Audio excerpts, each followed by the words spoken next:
Que sert-il à un homme de gagner tout le monde entier s'il perd son âme? Shalom à toute personne qui est en train d'écouter ce message. Je suis l'évangéliste Caleb. Et le Seigneur m'a donné une vision. Le Seigneur m'a montré une révélation. Le Seigneur m'a montré dans le rêve l'enlèvement. Et comme il est de mon habitude de ne pas me presser ou bien de partager mes révélations, mes rêves, j'ai reçu cette révélation depuis le 2 juin 2023. Mais je pensais que ce message m'est personnellement destiné et je n'avais pas eu l'idée de le partager. Mais il y a de cela un an. Donc, nous sommes aujourd'hui le 2 juin, ce qui fait un an, un mois. Et le Seigneur m'a ramené ce message en esprit et il m'a dit que ce message, il veut que je l'envoie dans le monde entier afin que les âmes soient sauvées. Alors, je ne donne pas ce message dans le but de discriminer une religion, dans le but de juger une religion, mais dans le but de sauver les âmes.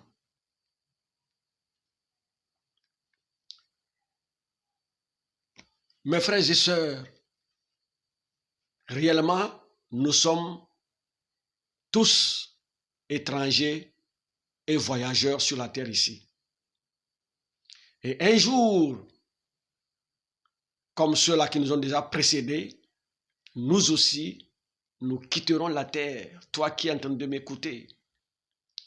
Mais chacun aura un compte à rendre au Créateur du ciel et de la terre. Réellement, il y a un jour de l'enlèvement.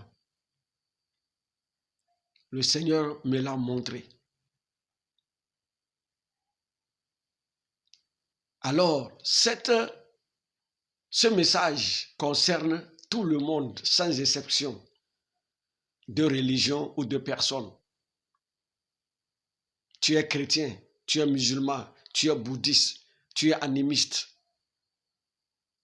Ce message te concerne. Parce que l'enlèvement, c'est pour tout le monde. Le jugement, c'est pour tout le monde.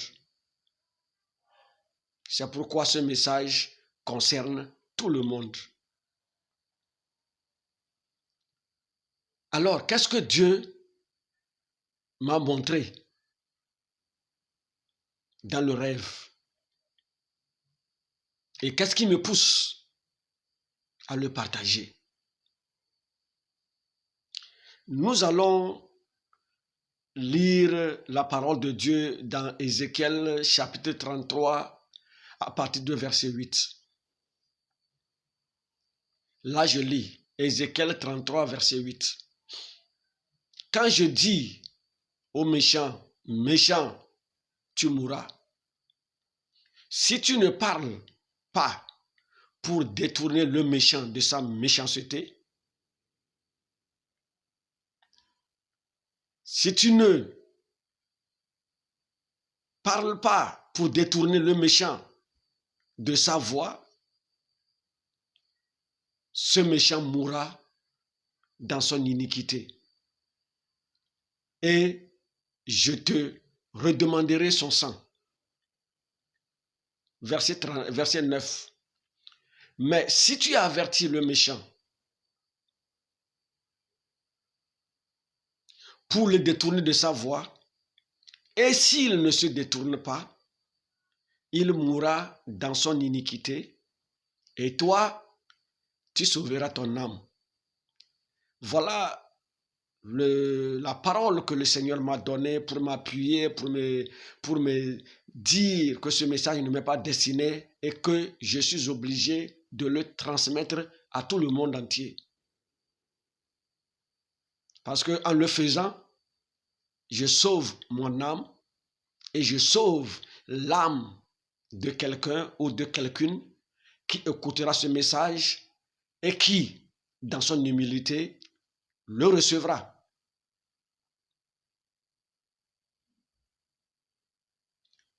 Alors, voici le message que le Seigneur m'a montré. Voici la révélation qu'il m'a montrée. Ce qu'il m'a montré dans la vision. Voici cela. Et comme je dis, j'ai tant de messages. J'ai tant de messages que le Seigneur m'a donnés. Et je les écris. Les messages personnels pour moi, même pour mon édification.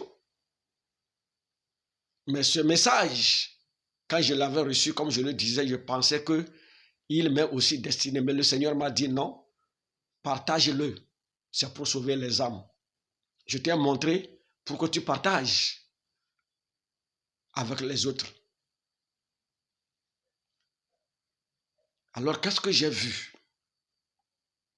Vendredi 2 juin 2023, brusquement, apparurent dans le ciel des signes. Des signes et le soleil et la lune étaient côte à côte. Il y a eu également des images et des écritures qui ont couvert tout le ciel. Et les hommes étaient dans l'étonnement. Au même moment, je me suis vu élevé, pas moi seul, mais plusieurs personnes sont élevées dans les airs. Ils ne sont plus sur la terre, mais ils sont dans les airs. Au même moment, il y a plusieurs qui sont restés sur la terre. Et les hommes couraient de gauche à droite et les hommes pleuraient. Parce que c'était le dernier jour et tout le monde a vu que c'est fini pour lui. Pourquoi je ne suis pas dans les airs? Pourquoi je suis resté par terre? Donc les hommes couraient de gauche à droite et les hommes pleuraient. Étant dans les airs, j'ai vu un homme que j'ai reconnu. Et la personne est un corps habillé, un capitaine de l'armée, à qui j'ai partagé ce message. Je lui ai dit ça. À lui, je lui ai dit ça quand j'ai reçu le message. Alors, je l'ai vu par terre, il pleurait, il criait. Il me demande comment je vais faire pour monter. Et je lui ai dit, mon capitaine, ayez la foi au Seigneur Jésus. Jésus a payé le prix pour tes péchés. Et aie la foi en lui. Et quand je parlais comme ça avec lui, brusquement lui aussi, je l'ai vu, il est monté dans les airs. Mais ce qui est étonnant, c'est qu'il y a eu une multitude de personnes qui est restée par terre et qui pleuraient, qui se lamentaient. Il n'y a pas à dire que je suis de telle religion. Donc, parmi ceux qui sont restés sur la terre, il y a les chrétiens, il y a les musulmans, il y a toutes les religions confondues. Mais la remarque que j'ai pu faire en étant dans les airs, c'est qu'aucun idolâtre, aucun musulman, aucun bouddhiste, aucune autre personne qui n'a pas reconnu le Seigneur Jésus comme son Seigneur sur la terre ici, a été élevé.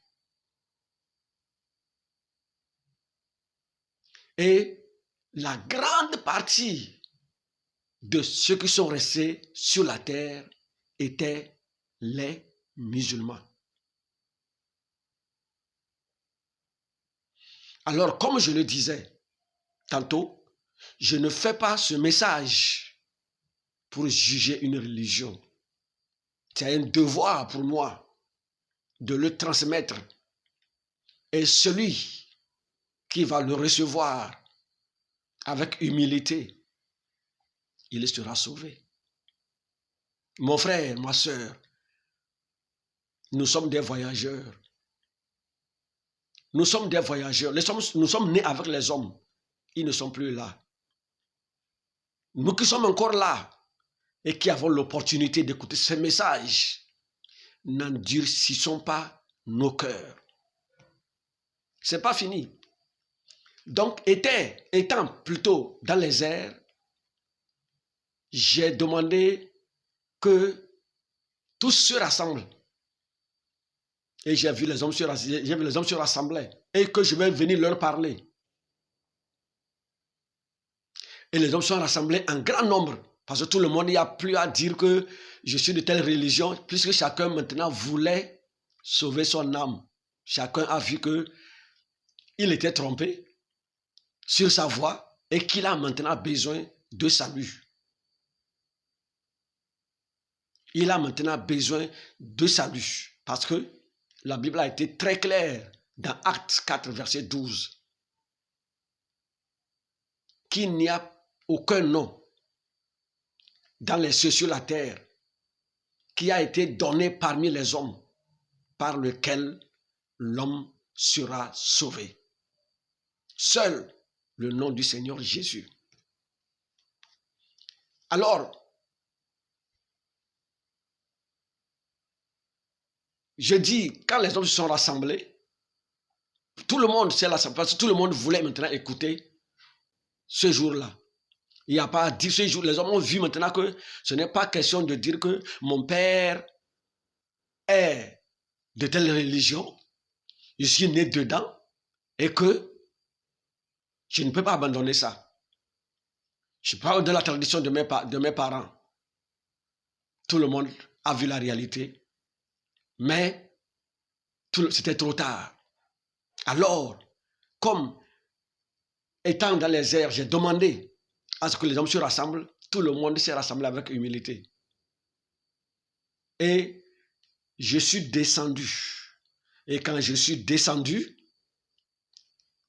là où je suis descendu, c'est devant la foule, il y a un ami, un camarade que je connais très bien, que je tais le nom ici, qui est venu et il s'est prosterné devant moi. J'ai dit non, mon frère, ce n'est pas moi, c'est Dieu.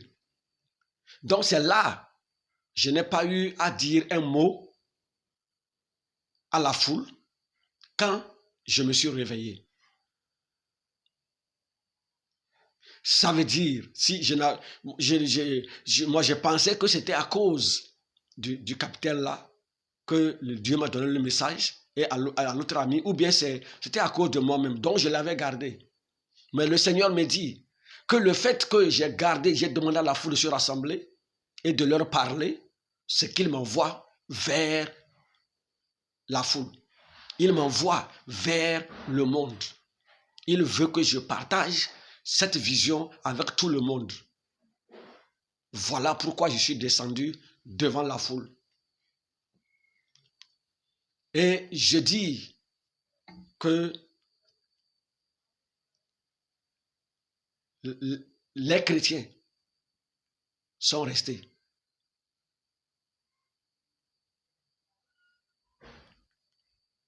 Les chrétiens sont restés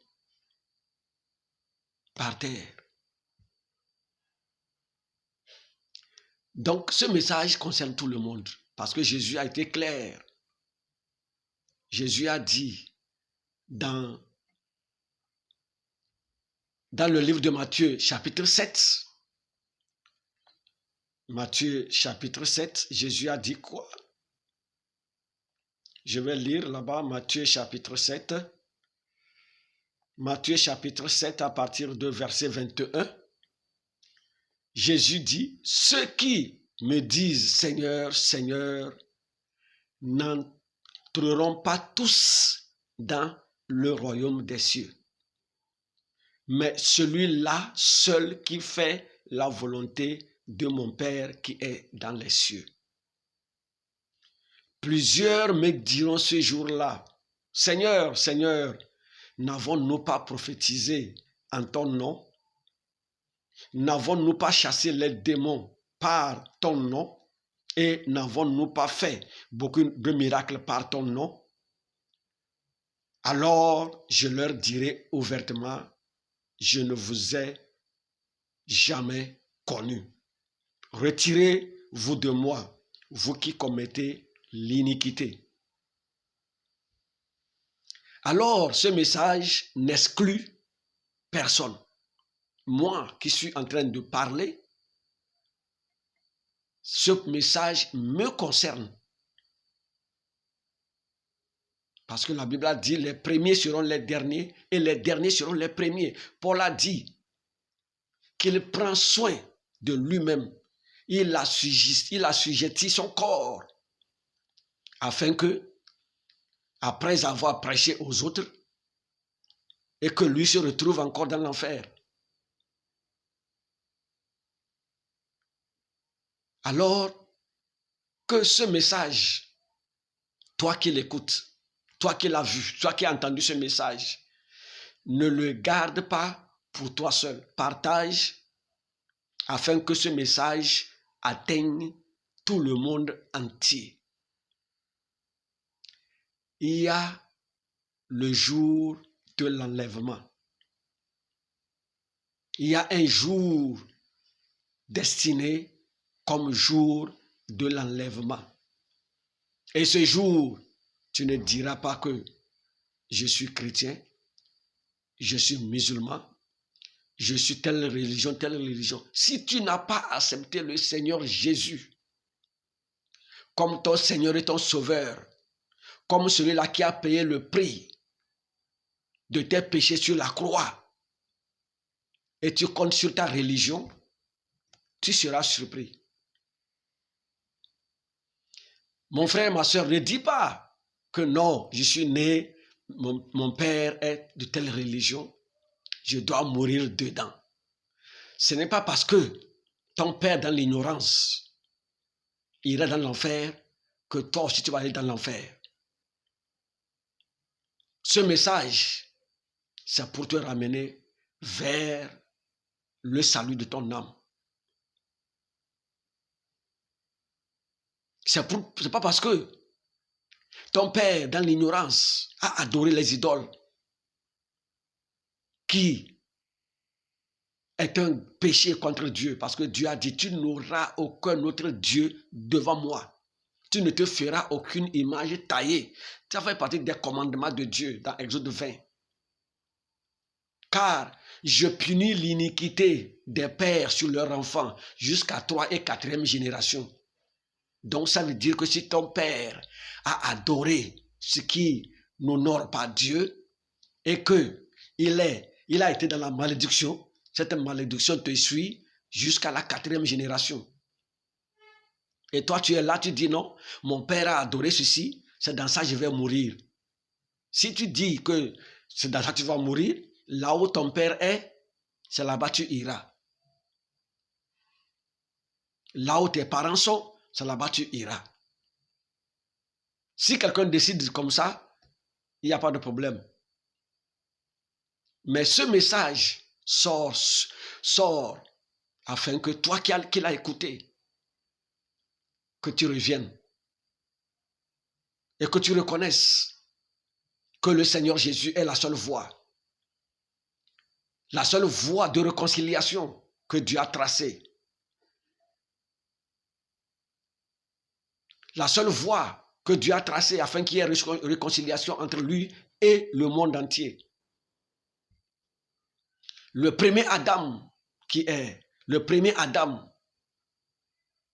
a péché et tout le monde est devenu ennemi de Dieu. Toute personne qui naît. Mais le dernier Adam, qui est le Seigneur Jésus, il est venu là payer le prix pour le péché que Adam a commis.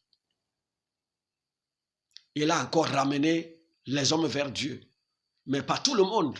Celui-là simplement qui croira que le Seigneur Jésus est mort pour ses péchés. C'est tout ce que Dieu demande. Les hommes continuent par critiquer aujourd'hui que Jésus, ce n'est pas fils de Dieu. Jésus, ce n'est pas Dieu. C'est ça, c'est dans ça. C'est ça. Les religieux. Les religieux. Les religieux. Les religieux. C'est eux qui ont crucifié le Seigneur Jésus. Ceux qui disaient qu'ils adorent Dieu, c'est eux-mêmes qui ont crucifié le Seigneur Jésus. La religion. La religion tue. C'est pourquoi Jésus n'a pas amené la religion. C'est pourquoi Jésus n'a pas amené la religion. Jésus parlait du royaume de Dieu, le royaume de Dieu. Repentez-vous, car le royaume de Dieu est proche. C'est ce que Jésus disait. C'est ce que Jean-Baptiste disait. C'est ce que Jésus a repris. Repentez-vous parce que le royaume de Dieu est proche. Jésus ne parlait pas d'une religion. Il ne parlait pas du christianisme. Le christianisme, c'est un nom qui a été donné à Antioche depuis après même Jésus. Alors, le royaume de Dieu, c'est une nation, la nation de Dieu, qui s'est acquise sur la terre ici. Celle-là qui a reconnu que le Seigneur Jésus est mort pour ses péchés. Donc, quand tu reconnais que le Seigneur Jésus est mort pour tes péchés et tu te fais baptiser, tu reçois le Saint-Esprit dans ton corps, tu deviens non un membre d'une religion, un membre de l'Église, mais tu deviens un citoyen du royaume de Dieu. Parce que quand on parle du royaume de Dieu, c'est la nation de Dieu sur la terre ici. C'est la nation de Dieu sur la terre. Donc, Jésus viendra chercher ceux-là qui sont de la nation de Dieu par les religieux. Tu peux te dire chrétien, mais tu n'es qu'un membre d'une église.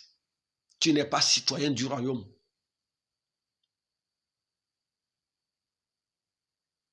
Un citoyen du royaume, c'est celui-là qui reconnaît que Dieu est son Père. Il est né de nouveau en esprit. Et il honore Dieu de par sa vie. Il mène une vie selon la crainte de Dieu. Il a confié totalement sa vie à Dieu. Il ne vit que pour Dieu. C'est celui-là qui est du royaume de Dieu. C'est celui-là qui est citoyen du royaume. Ne sois pas membre d'une église. Jésus ne viendra pas pour les membres de l'église. Jésus viendra pour les citoyens du royaume. Jésus a dit, je suis la porte. Je suis la porte. La porte pour entrer dans le royaume de Dieu. La porte par laquelle il faut passer pour entrer dans le royaume de Dieu. Il n'a pas dit, je suis la destination. Non, je suis la porte. Entrez par moi et quand vous rentrez par moi, vous vous retrouverez dans le royaume de Dieu. Les hommes sont hors le royaume de Dieu et ils disent qu'ils adorent Dieu, qu'ils disent qu'ils adorent le Seigneur Jésus. Il dit, je ne vous connais pas, vous n'êtes pas rentrés. Alors, que ce message que le Seigneur m'a donné pour toi qui es en train de m'écouter, que réellement ton âme soit sauvée, n'endurcis pas le cœur, mon frère. Je ne sais pas de quelle religion tu es, mais laisse-moi te dire, la seule voie qui mène à Dieu, c'est le Seigneur Jésus.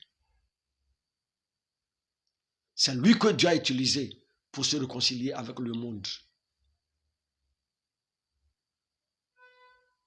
Ne nous laissons pas berner, piper, tromper par Satan et ses démons. C'est à eux que l'enfer est destiné, pas aux hommes. Mais ils ont dit non, ils n'iront pas seuls. Je prie pour toi qui m'écoutes, que tu n'iras pas avec eux dans l'enfer, quelle que soit la religion à laquelle tu t'appartiens. Je prie pour toi que tu n'iras pas dans l'enfer avec eux. C'est pourquoi, avec humilité, reçois cette parole. Même dans ta chambre, tu peux t'agenouiller et dire, Seigneur, je reconnais que c'est toi qui as payé le prix pour mes péchés sur la croix. Il n'y a pas un leader religieux qui a payé le prix sur la croix à cause des péchés. Il n'y a pas, il n'y en a pas. C'est pourquoi et tous sont restés dans leur tombeau. Mais Jésus est sorti. Jésus est ressuscité. Il est assis à la droite de Dieu. Et il a dit dans Éphésiens 6, Éphésiens 2, verset 6, il nous a ressuscités ensemble avec lui. Et il nous a fait asseoir à la droite de Dieu. Quand tu reçois le Seigneur Jésus-Christ, sa mort, la mort qu'il a eue, a expérimenté sur la croix, automatiquement cette mort était pour toi. Et la vie qu'il a, sa vie revient pour toi. Sois béni, mon frère. Sois béni, ma soeur. Partagez ce message au maximum. Parce que si tu aimes quelqu'un, il faut lui envoyer ce message. Parce que aimer quelqu'un, ce n'est pas lui donner des milliards. Les milliards resteront sur la terre ici. Ces milliards ne l'accompagneront pas. Ça ne l'accompagnera pas.